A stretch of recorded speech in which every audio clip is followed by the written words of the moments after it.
Pretty sure that I've answered this a couple times throughout all of my social media channels, but I got 5 things that I thought about for new grad nurses coming off orientation.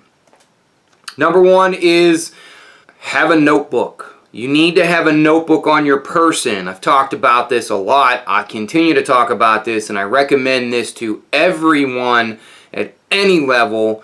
I share this for every new RN and every NP, is that you should have a resource notebook that you have on your person with you at all times. And that notebook is your Bible for surviving your job during the first probably year. Everything from new medications that you've heard, diagnoses that you've encountered you never heard before, any special labs that you may have come across, memorizing or knowing which color tubes are for which particular lab draws, what are the codes to the clean utility room, to the storage room, maybe drawing a map for your hospital system so that you know where the heck you're going.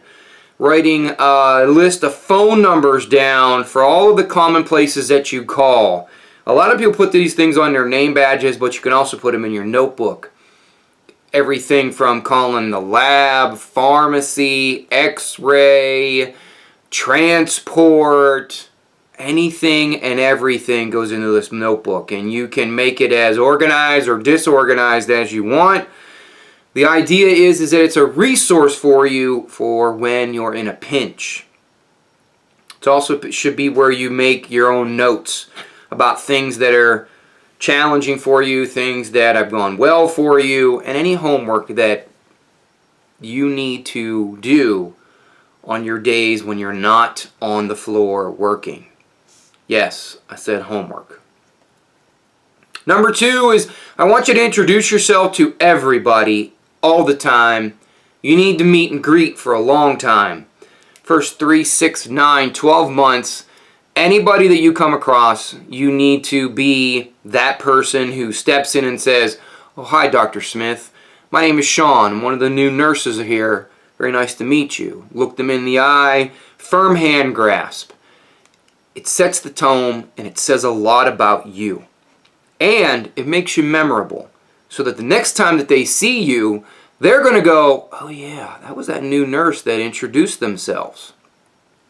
Just because you're with your preceptor and you're working at the bedside and you're doing whatever you're doing, and then some random provider comes in and starts talking to your preceptor about your patient, about last night's events, or talking about the lab work or the test or the surgery or something like that.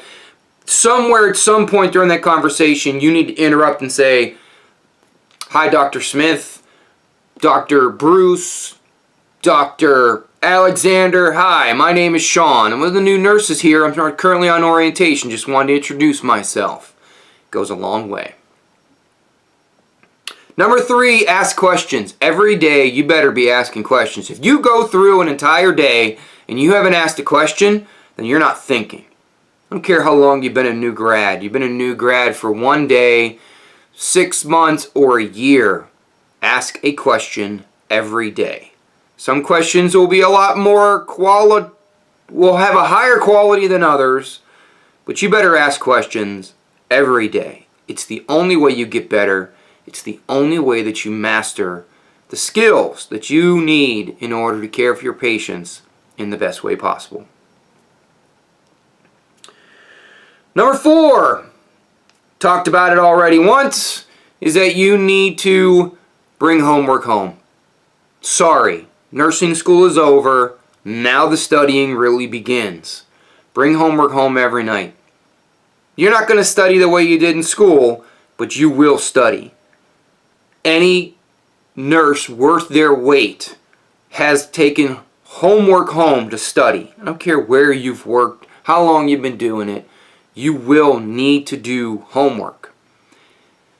If you encounter some random diagnosis or illness that you never heard of before, write it down in your notebook, go home that night when you have time and you go look it up so that you have some familiarity with it. It might be Dr. Google, but it's at least a start. You need to start getting used to the idea that you always, always, always have some level of homework when you do this job. And last but not least, number 5, help everyone. That's everyone. I'm not talking about just your coworkers who are nurses. Or should I say registered nurses. You should be helping out the LPN. You should be helping out the CNA. You should be helping out the transporter and the tech. You should be helping out the secretary, the clerk. You should be answering phones.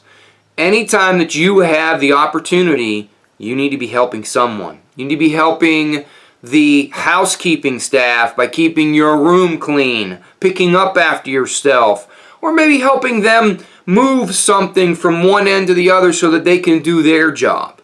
You need to help out. Help out every chance you get. Even if you're not completely caught up with everything that you have going on, help. Because it will come back tenfold. There will come a moment when you're doing your job and you're at work and you're freaking drowning, and the person that you helped for some obscure reason some many months or moons ago is going to remember that you paid them a kindness, and they're going to go out of their way to help you, and they're going to save your rear end from drowning. I'm telling you, get used to helping people even when not asked. You volunteer to help, and that's how you survive in this profession.